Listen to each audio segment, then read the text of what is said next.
Mga investments na naiuwi ni Pangulong Ferdinand R. Marcos Jr. para sa bansa, ating alamin kasama si Department of Trade and Industry Undersecretary Seferino Rodolfo.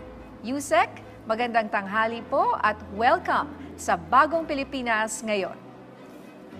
Bagong Pilipinas, bagong taon. Ninya, magandang tanghali po sa ating mga tagapanood. Yusek, unahin ko na po ito, no? Gaano na po kalaki ang investment approvals na naiuwi ni Pangulong Ferdinand R. Marcos Jr. mula sa kanyang mga foreign trips para sa Pilipinas sa taong ito? Ang naitala ho natin ay umabot na ho sa 4 trillion pesos.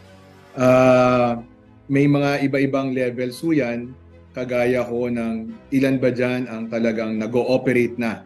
Ilan ba dyan ang nagre-register, na-register, nagre-register. Basta ang kabuuan ho ay 4 trillion pesos, of which 22 billion na po ang nag-ooperate as we speak now. Ibig sabihin, tumatakbo na ho yung planta na ipinangako o yung facility na ipinangako sa ating mahal na Pangulo. Tapos a total of 148 projects po yan. So malaki-laki ho ang kuha na ho natin from the foreign trips. At idagdag ko lang ho, Ma'am Ninya, no? Bukod po dyan, may magandang balita rin ho tayo sa ating mga kababayan.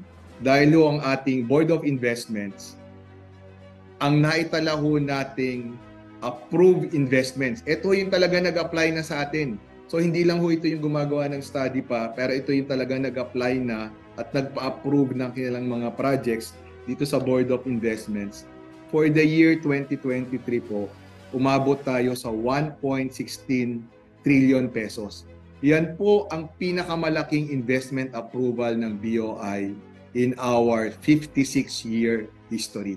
So that's a very good news dahil yan sa tulong-tulong nating lahat. And malaki ho yung parte na ginampanan nung aggressive promotion ho natin, especially with our President as our main salesperson for the Philippines. Magandang balita po talaga yan considering na marami kasi nagtatanong, napakaraming foreign trips pero nakikita po natin ang resulta at sinasabi nyo nga po, no, pinakamalaking approval sa investments sa buong more than 50 years. So ano naman po ang inaasahan ng ating mga kababayan mula sa mga investments na ito sa pagpasok po ng taong 2024? Ito hong mga pumasok na investments natin nitong 2023 are of the transformative type. Ibig sabihin, kung growth lang kasi ang pinag-uusapan natin sa economy natin, we are already the fastest growing economy in the fastest growing region in the world.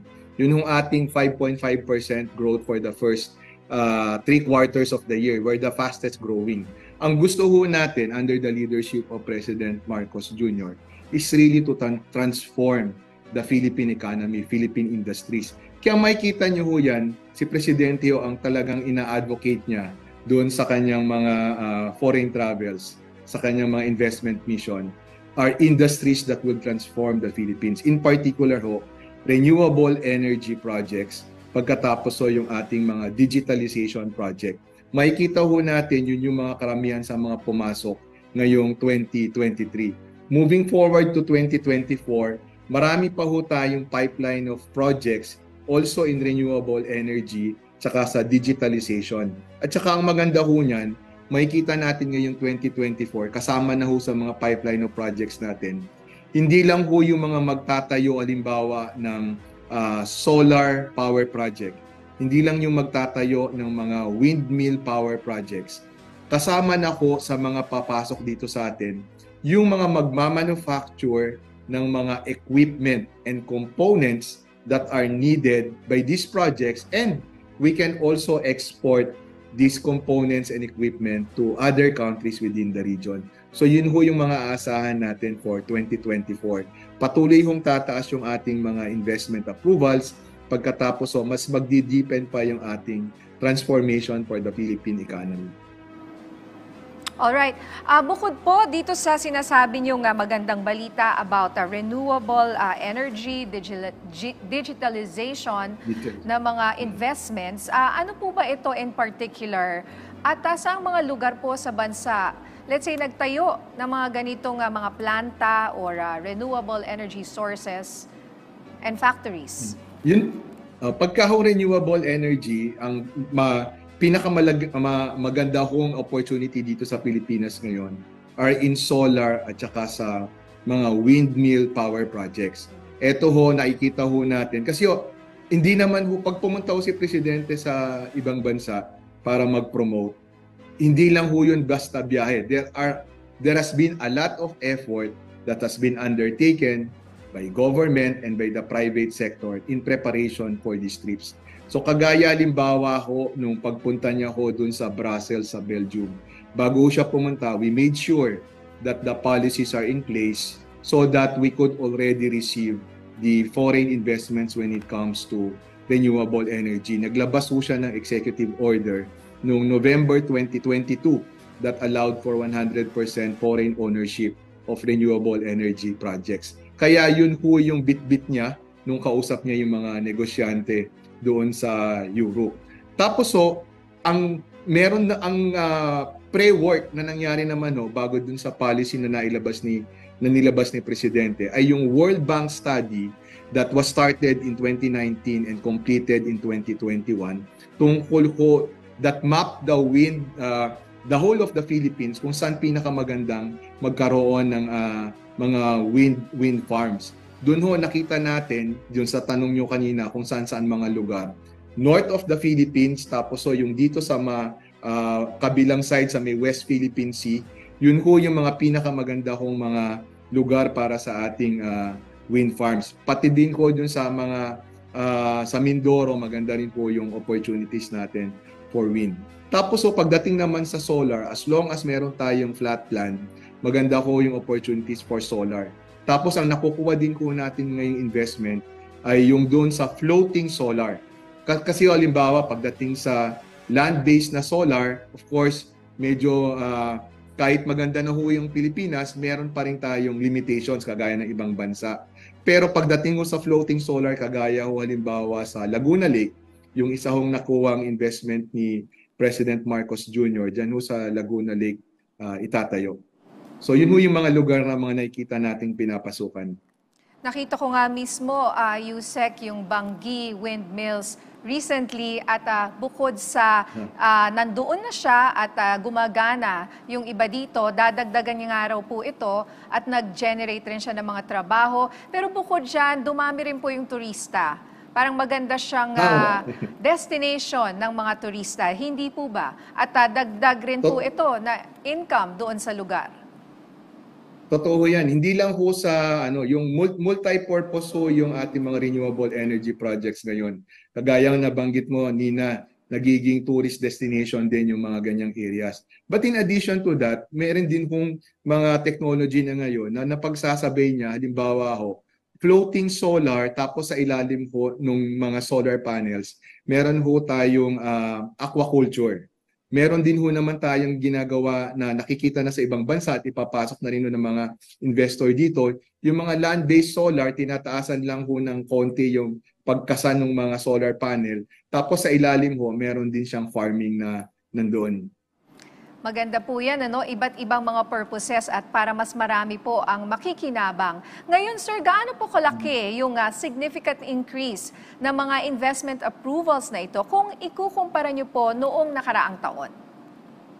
Yun nga, yung nabanggit natin, Nina, yung magandang balita natin kanina na yung for this year, for 2023, ang BOI approved investments ay 1.16 trillion. Previous to this, ang highest on record natin was before the pandemic noong 2019, 1.14 trillion pesos worth of investments yung na-approve ni BOI. So ngayon pumalo na tayo sa 1.16 trillion pesos. So highest on record in the 56-year history. So maganda kasi yung pagtanggap din ng ating mga investor dun sa mga policy initiatives ng current administration Tapos nakikita rin ho nila tulong-tulong talaga yung Pilipinas ngayon, ang mga Pilipino, para makapag-attract ng investments. Okay. Para lang po mas malinaw sa ating mga kababayan mula po sa sinasabi ninyong investments na sa taong ito, na sinasabi niyong 1.16 trillion, gaano po kalaki ang nagmula raw sa domestic investments at mula sa foreign investment approval? Sige ho, ang domestic investments po natin dito sa 1.16 trillion is about 398 billion. Sa foreign naman ho, it is 763 billion pesos. Makikita niyo ho, dati ho yan, ang mix natin pagdating sa mga investment approvals, 80-20.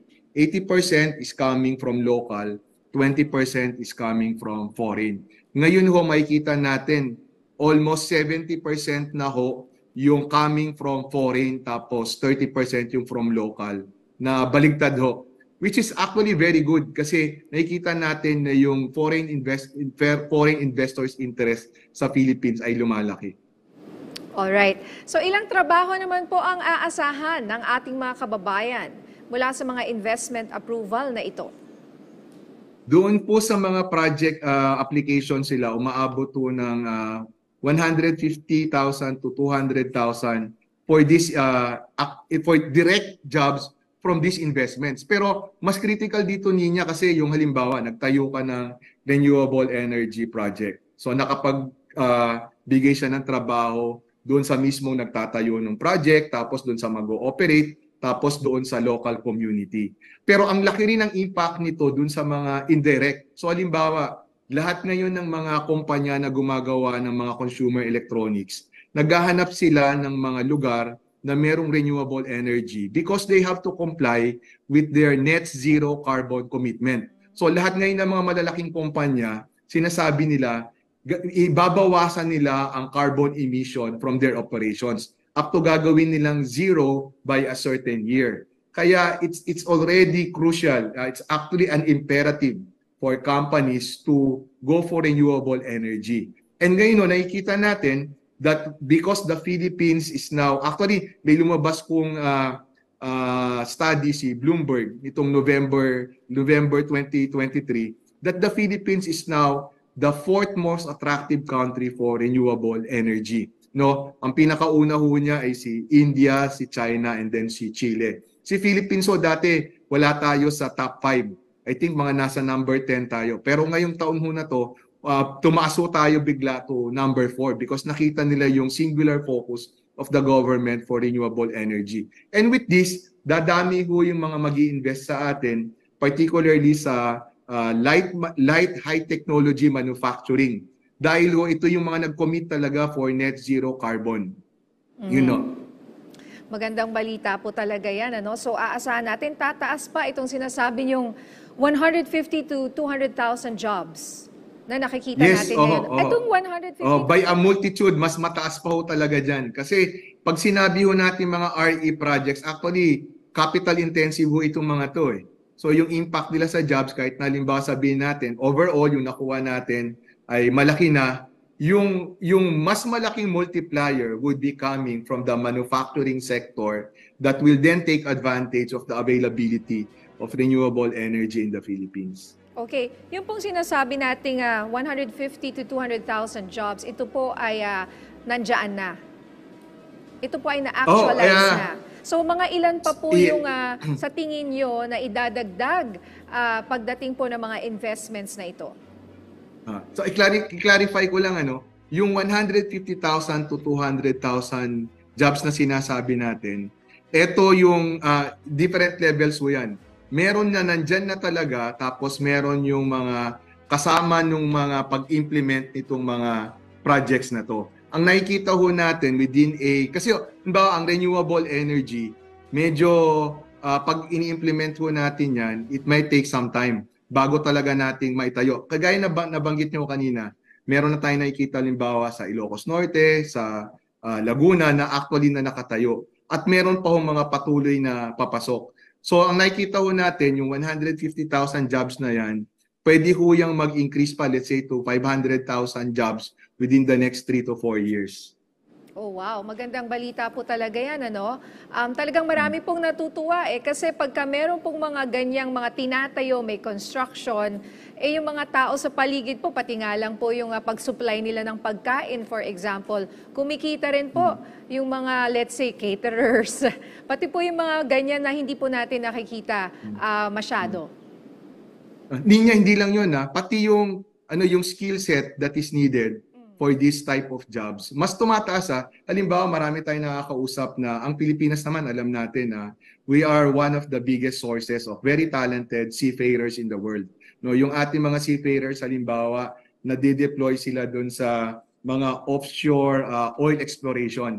Ngayon nakikita natin, may mga seafarers tayo, sila hindi na doon sa oil exploration projects o kaya sa mga oil drilling projects.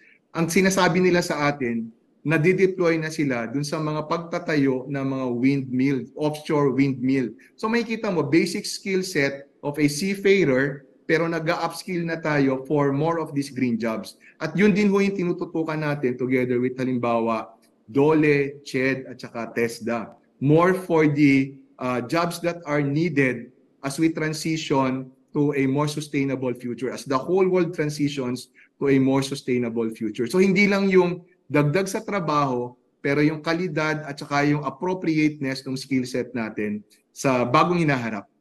So, talaga po bang mapapabalik natin yung mga, let's say, OFWs na yan, yung mga seafarers na sinasabi nyo, pag nandito na yung trabaho nila, they don't have to leave their families behind? Nakikita ho natin that that's a very real possibility. Kasi nga ho, sino ba naman yung kukunin ng mga companies na to, kundi yung mga Pilipino na. So yan ho yung magiging priority nila. So yun kung pag-recruit ng mga Filipinos that are outside so that they can work on the projects in the Philippines. Competitive po yung kanila mga sweldo, mataas po yung ino-offer. Katulad rin po yung nakukuha nila sa ibang bansa? Kakayanin ho yun kasi naman yung mga yan based on the skill set ng mga hina-hire nila. Alright. So para naman po sa taong 2024, ano naman po ang asahan nating mga hakbang at prioridad ng Pangulo para madagdagan pa ang mga mamumuhunan po sa Pilipinas?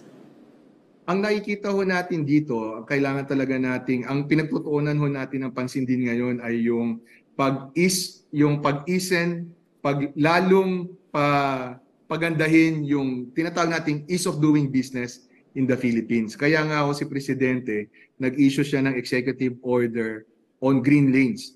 For the very strategic projects, we are assuring them that they will be given the green lane treatment. So yung number one that we are addressing is really the green lane.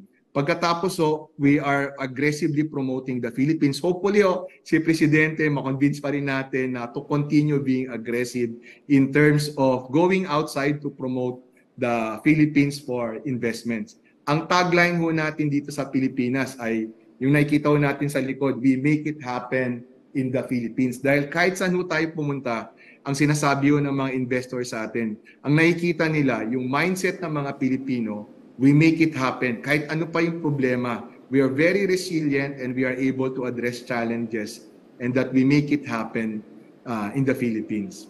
Alright, Yusek, meron po tayong tanong mula kay Ivan Mayrina ng GMA News. Ang kanyang tanong, what are the opportunities for the labor market and how can those who would want to benefit from these investments upgrade their skill sets?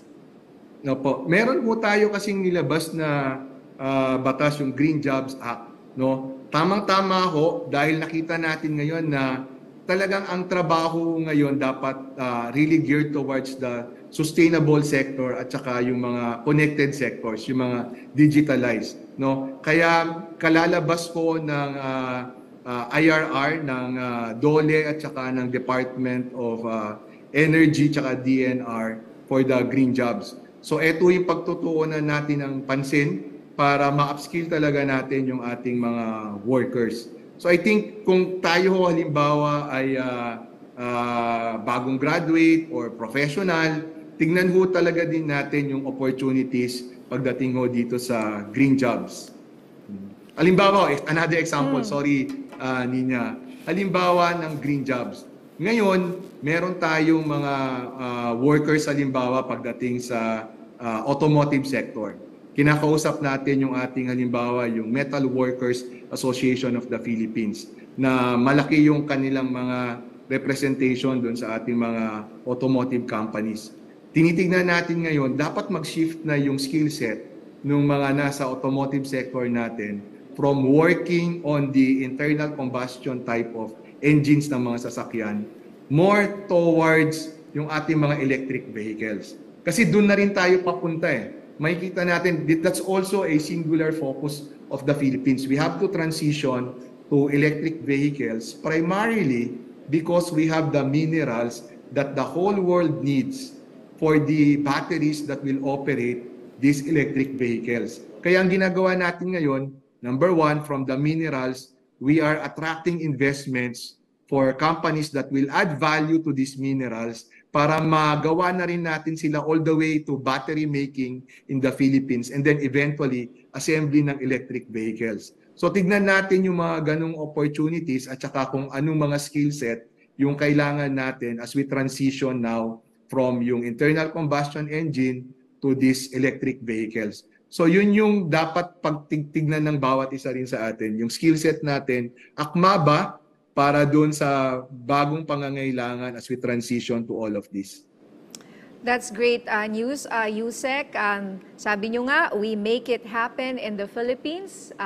We hope that the whole world will see yung mga efforts na ginagawa po ng ating bansa at ng Presidente para po sa ating ekonomiya. So maraming salamat po sa inyong oras at Happy New Year po sa inyo, DTI Undersecretary Seferino Rodolfo. Thank you very much. Bagong Pilipinas ngayon. Thank you.